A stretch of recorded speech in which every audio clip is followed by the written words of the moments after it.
Hello प्यारे बच्चों, कैसे हैं आप सभी? बढ़िया। चलो, आज की क्लास में हम थर्ड चैप्टर पढ़ेंगे। उसका नाम क्या है बच्चों? वेरी गुड, बापू राजेंद्र प्रसाद। आपको पता है बच्चों, बापू राजेंद्र प्रसाद कौन थे? हाँ, आज हम इन्हीं के बारे में जानेंगे। हमारा बापू राजेंद्र प्रसाद हमारे भारत देश के सबसे पहले राष्ट्रपति थे। Very good. चलिए, इस चैप्टर को पढ़ते हैं और बापू के बारे में जानते हैं। उससे पहले बच्चों मुझे बताओ, आपने सेकंड चैप्टर का होमवर्क कंप्लीट किया कि नहीं? कर लिया? बहुत अच्छे बच्चे हो प्यारे बच्चों, वेरी गुड। चलो, इससे बाद में हम क्या करेंगे? होमवर्क कंप्लीट करते हैं पहले, उसके बाद थर्ड चैप्टर पढ़ते हैं। आपने तो होमवर्क कंप्लीट कर लिया, जिसने होमवर्क कंप्लीट नहीं किया वो होमवर्क कंप्लीट करेगा, उसके बाद ही थर्ड चैप्टर पढ़ेगा। Okay, very good. आपने तो होमवर्क कंप्लीट कर लिया ना, तो चलो थर्ड चैप्टर पढ़ते हैं और जानते हैं कि बापू राजेंद्र प्रसाद जी कौन थे। चलिए बच्चों, भारत के प्रथम राष्ट्रपति बापू राजेंद्र प्रसाद को कौन नहीं जानता? सभी जानते हो ना? Very good. राजेंद्र प्रसाद अत्यंत सरल स्वभाव के थे और अल्पभाषी और अनुशासनीय प्रिय थे। आत्मविश्वास, ईमानदारी और सच्चाई जैसे गुण उनके व्यक्तित्व का प्रमुख अंग थे। बच्चों, पता है आपको, जो बापू राजेंद्र प्रसाद थे ना, वो कभी झूठ नहीं बोलते थे, वो सच बोलते थे हर वक्त। आप भी सच बोलते हो ना? Very good. और पता है कैसे थे राजेंद्र प्रसाद जी? वो बड़े ही सरल स्वभाव के थे। वो ना बहुत ही सरल स्वभाव के थे। आपको पता है सरल स्वभाव कैसा होता है? बड़े अच्छे व्यक्ति थे, बड़े सीधे साधे से थे। बहुत अच्छे हो, आप समझ गए। चलो, इसके आगे पढ़कर इनके बारे में और जानते हैं। राजेंद्र बापू के विद्यार्थी जीवन से संबंधित घटनाएं उनके आत्मविश्वास को दर्शाती है। वे विद्यालय में जहां अपनी सरलता और अनुशासन प्रियता के लिए जाने जाते थे, वहीं पढ़ाई में भी आगे रहने वाले विद्यार्थियों में उनका नाम शामिल था। उनका मानना था कि जो विद्यार्थी अध्ययन काल में मन लगाकर नहीं पढ़ता ना, अपने अंदर संस्कारों का विकास नहीं करता, उनकी नींव कमजोर रह जाती है और बड़े होकर वे कोई महत्वपूर्ण कार्य नहीं कर पाते। बच्चों, राजेंद्र प्रसाद जी जो बापू जी थे, उन्होंने क्या समझाया आपने सुना? हाँ, वो बोल रहे हैं, जब आप विद्यालय में पढ़ने जाते हो ना, जैसे आपकी एज है, अभी आपको पढ़ना चाहिए, कम खेलना चाहिए, है ना? खेलना भी ज़रूरी होता है, पर पहले हम लोगों को पढ़ना चाहिए। अगर हम नहीं पढ़ेंगे, हमारी नींव कमज़ोर हो जाएगी, मतलब हम अच्छे से नहीं सीख पाएंगे। जब हम बड़े हो जाएंगे तो हम कोई महत्वपूर्ण काम नहीं कर पाएंगे। जैसे ये बापू राजेंद्र प्रसाद जी राष्ट्रपति बने, ऐसे हम लोग नहीं कर पाएंगे जो जो इन्होंने अच्छे काम किए बड़े होकर। वेरी गुड, मुझे पता है आप समझ रहे हो, इसीलिए अब से हमें पढ़ना है। वेरी गुड, पढ़ोगे ना? हाँ, चलो, तो आप लोगों को बापू राजेंद्र प्रसाद जी की बात समझ में आई? बिल्कुल। आगे पढ़ते हैं कि और क्या लिखा है।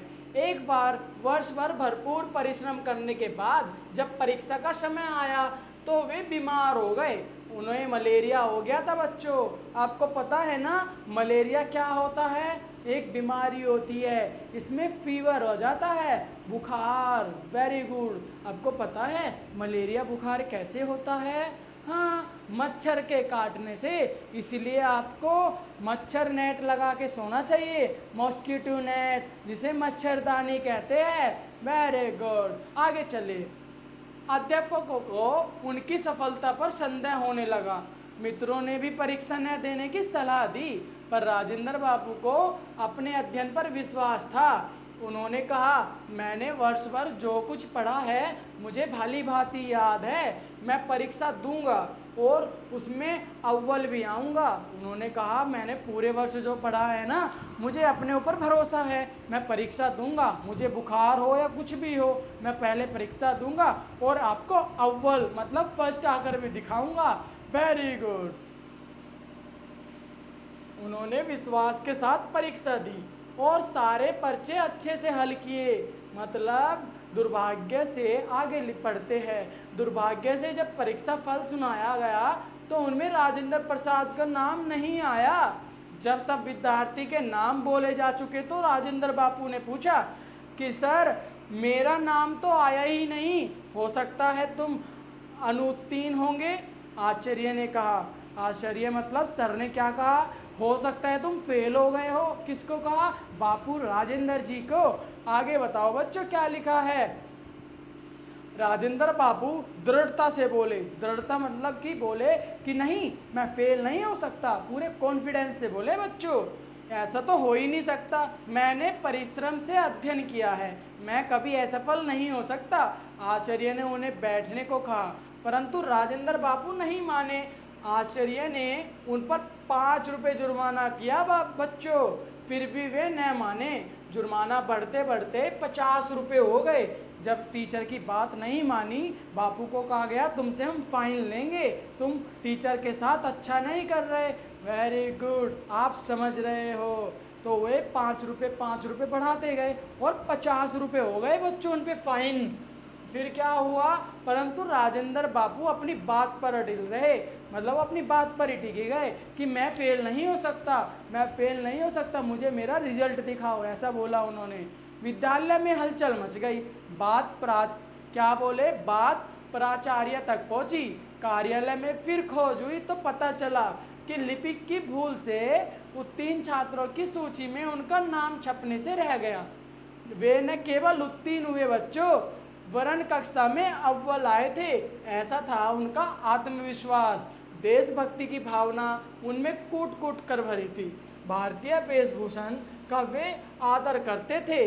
जब उन्होंने प्रेसिडेंसी कॉलेज में दाखिल लिया और पहले दिन वे कॉलेज गए तो कक्षा के सारे छात्र उन्हें देखकर हंस पड़े, क्योंकि ये बाकी लड़के तो कमीज पहन कर आए थे, पैंट शर्ट पहन कर आए थे और टाई भी लगाई थी उन लोगों ने, जबकि राजेंद्र प्रसाद जी धोती कुर्ते में आए थे। बच्चों आपको पता है ना धोती कुर्ता कैसा होता है? हाँ बिल्कुल वैसा ही वो पहन कर गए और सभी बच्चे ने टाई लगाई थी, शर्ट पहनी थी, पैंट पहनी थी, लेकिन प्रसाद जी धोती और कुर्ते में गए थे, इसीलिए सब उन पर हंस रहे थे। जब कक्षा में प्राध्यापक आए और उन्हें सबसे परिचित कराया तो विद्यार्थियों की जुबान पर ताले पड़ गए, क्योंकि जिस लड़के को वे नीरा गवार समझ रहे थे उसी राजेंद्र प्रसाद ने विश्वविद्यालय में प्रथम स्थान प्राप्त किया था बच्चों, उन्होंने टॉप किया था। Very good. चलो उसके बाद विद्यार्थियों ने उनकी सादगी और भारतीय वेशभूषण का कभी मजाक नहीं बनाया। डॉक्टर राजेंद्र प्रसाद आगे चलकर भारत के प्रथम राष्ट्रपति बने बच्चों। अपने लिए जो सिद्धांत उन्होंने तय किए थे, बड़ी लगन और दृढ़ता मतलब मेहनत और आत्मविश्वास के साथ वे उस पथ पर चले। अपने आत्मिक गुणों की विशेषता और दृढ़ संकल्प के भरोसे ही वे उन्नति के शिखर पर पहुँचे और लोकप्रिय हुए, मतलब सब लोग उनको पसंद करने लगे, सब लोग बापू राजेंद्र प्रसाद से प्यार करते थे। वेरी गुड बच्चों, हमने डॉक्टर राजेंद्र प्रसाद के बारे में बहुत जाना, जो कि हमारे भारत देश के प्रथम राष्ट्रपति थे। अब हम इस चैप्टर का अभ्यास करेंगे और जानेंगे कि हमने इस चैप्टर में उनके बारे में कितना जाना है और कितना सीखा है। चलिए बच्चों, इसमें इतने सारे नए शब्द आए हैं, इस पाठ में हमें क्या करना है, इनको बोल कर पढ़ना है, जैसे राष्ट्रपति, आत्मविश्वास, अनुत्तीर्ण, कार्यालय, विश्वविद्यालय, प्राध्यापक, उत्तीर्ण, दृढ़ता, अध्ययन स्वभाव, ऐसे और सारे शब्द लिखे हैं। आपको इनको पढ़ना है और बोल बोल कर पढ़ना है। Very good. और बच्चों पढ़ने के साथ इसको अपनी सीट पर लिखना भी है, ताकि आपको लिखना भी आ जाए और आप डॉक्टर राजेंद्र प्रसाद जी की तरह बहुत ही टॉपर बनो और अच्छे स्टूडेंट बनो। Very good. बच्चों आगे भी कुछ शब्द लिखे हैं, उनके सामने उनका अर्थ लिखा है। इन शब्दों को बोलकर पढ़ना है और उनके अर्थों को समझना है। जैसे अल्पभाषी मतलब कम बोलने वाले। अल्पभाषी क्या होता है? जो बच्चा कम बोलता है वो अल्पभाषी हो जाता है। Very good. आगे चलते हैं। आपको ये शब्द पढ़ने हैं, इनके सामने लिखे अर्थ को समझना है कि इन शब्द का अर्थ क्या है। पढ़ोगे ना? Very good. बच्चों तीसरा क्वेश्चन पढ़ लेते हैं। तीसरे में क्या बोल रहे हैं? यहाँ पे कुछ शब्द दिए गए हैं, उनके उल्टे अर्थ वाले शब्द लिखने हैं, मतलब विलोम शब्द। आपको तो आते हैं ना? Very good. जैसे बच्चों अनिउत्तीर्ण का उल्टा शब्द क्या होगा? इसका विलोम शब्द क्या होगा? Very good. अगर कोई अनिउत्तीर्ण है तो इसका उल्टा मतलब उत्तीर्ण। अगर कोई फेल है तो मतलब उसका उल्टा पास। ऐसे ही अनिउत्तीर्ण का मतलब क्या होता है? फेल। और उसका उल्टा क्या लिखेंगे? पास मतलब उत्तीर्ण। Very good.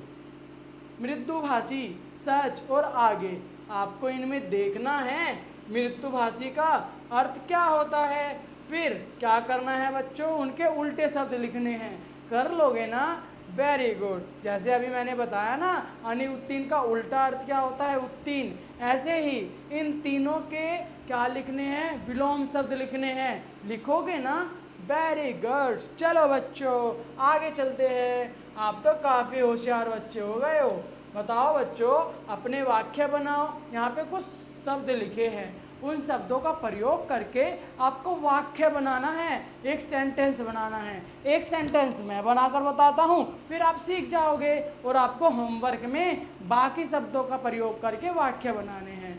जैसे सादगी, अनुशासन, सिद्धांत, विद्यार्थी, हलचल और वेशभूषा। बच्चों सादगी की हिंदी तो आपको पता है ना? जो साधारण होता है। Very good. अनुशासन मतलब कि डिसिप्लिन, जो बच्चा कोई भी रूल नहीं तोड़ता।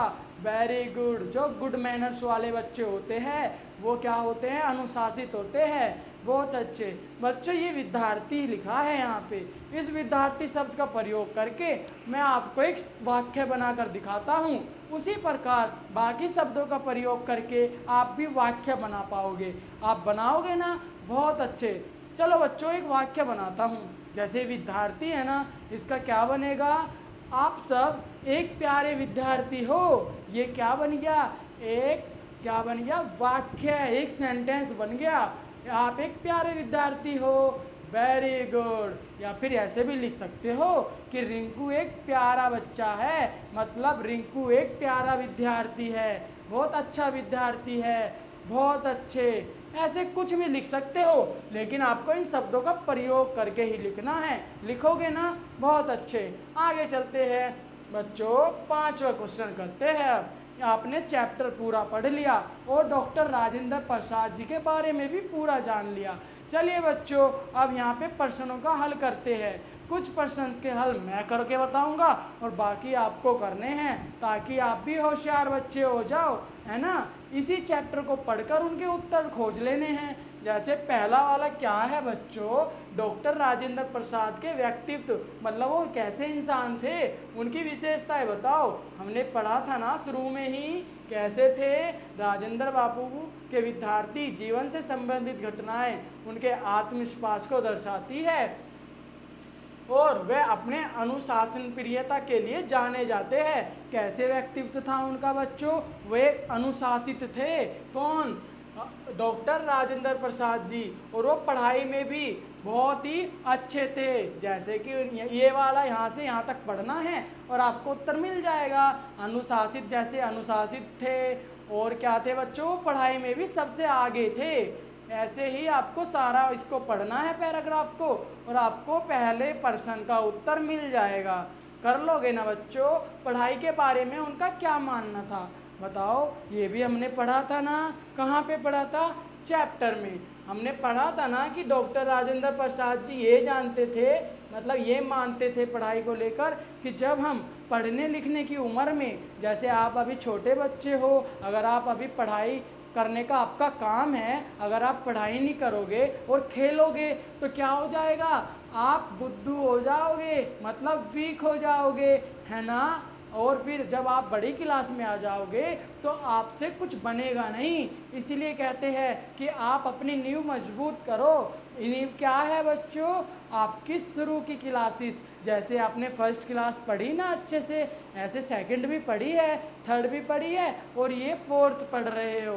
Very good. अब ऐसे ही पढ़ते जाना है अच्छे से। अगर आप नहीं पढ़ोगे तो आप भी बच्चे हो जाओगे, इंटेलिजेंट बच्चा बनना है ना आपको।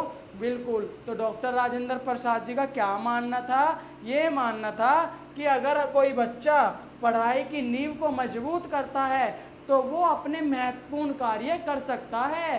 Very good. कौन से महत्वपूर्ण कार्य? मतलब अच्छे अच्छे बड़े कार्य, बहुत अच्छे। आप बहुत अच्छे इंसान बन जाओगे अगर आपने अपनी नींव मजबूत कर ली। Very good. आप अच्छे से समझ गए। ऐसे ही बाकी के 3 क्वेश्चन आपको हल करने हैं पाठ को पढ़कर। इस क्वेश्चन को पढ़ना है और पाठ में से खोजना है कि इसका उत्तर क्या होगा। कर लोगे ना? Very good. आगे चलो बच्चों। शब्दों के ऊपर लगने वाली रे की मात्रा रेफ की मात्रा कहलाती है, जैसे पूर्ण, कर्म आदि। बच्चों हमने इनसे पिछली क्लासेस में पढ़ा था ना रेफ की मात्रा। वेरी गुड, वही है। फर्स्ट क्लास में पढ़ा था हमने रेफ की मात्रा। आपको याद है ना? हाँ याद है। तो क्या करना है? रेफ की मात्रा के शब्द हटाकर, छाट कर लिखना है। क्या लिखना है? इस चैप्टर में जितने भी रेफ की मात्रा है उन शब्दों को लिखना है। लिख लोगे ना बच्चों? ये रहा उत्तीन। यहाँ पे क्या लिखा है? रेफ की मात्रा। इनको पहचानना है और लिखना है। ये ही आपको रेफ की मात्रा सिखाएगा। चलिए बच्चों, उसके आगे क्या लिखा है? आधे अक्षर वाले शब्द संयुक्ताक्षर कहलाते हैं, जैसे कच्चा। इसमें आधा शब्द कहीं लगा है? हाँ, ये लिखा, आधा च लिखा है। आगे क्या लिखा है? आधा स लिखा है। आदि और भी शब्द है ऐसे, उन्हीं को छाटना है और फिर लिखना है। आगे बच्चों यहाँ पे क्या लिखा है? पहले इनको पढ़ते हैं, फिर समझते हैं और फिर बाकी के बचे शब्द को लिखते हैं। जैसे मीठा, इसमें क्या लगा? मिठास। इसमें सा लगा, मतलब मीठा का मिठास। खट्टे का खटास। बच्चा का बचपन। लड़का का क्या होगा? बोलो बोलो। बच्चा का अगर बचपन होगा, लड़का का लड़की। गर्म का गर्माहट। मुस्कुराना, मुस्कुराहट। Very good. ऐसे आपने कंप्लीट कर लिया। बच्चों डॉक्टर राजेंद्र प्रसाद के बाद से आज तक के भारत के राष्ट्रपति पद पर रहने वाले व्यक्तियों की सूची बनाओ। यदि जानकारी उपलब्ध हो तो उसे भी लिखो और चित्र भी चिपका डालो। बच्चों आपको एक सीट लेनी है, उसमें डॉक्टर राजेंद्र प्रसाद जी से लेकर आज तक जो भी हमारे राष्ट्रपति थे या है उनके चित्र चिपकाने हैं, उनके सामने उनका नाम लिखना है। ये आपका होमवर्क है, आप करोगे? Very good. हमारा 3rd चैप्टर कंप्लीट हो गया। अब हम नेक्स्ट क्लास में 4th चैप्टर पढ़ेंगे। उससे पहले आपको होमवर्क कंप्लीट करना है, फिर ही तो जब तो हम 4th चैप्टर पढ़ेंगे। Very good. ठीक है बच्चों, मैं आपको मिलूंगा नेक्स्ट क्लास में। तब तक आप क्या करोगे? 3rd चैप्टर का होमवर्क कंप्लीट। ओके बच्चों, बाय बाय।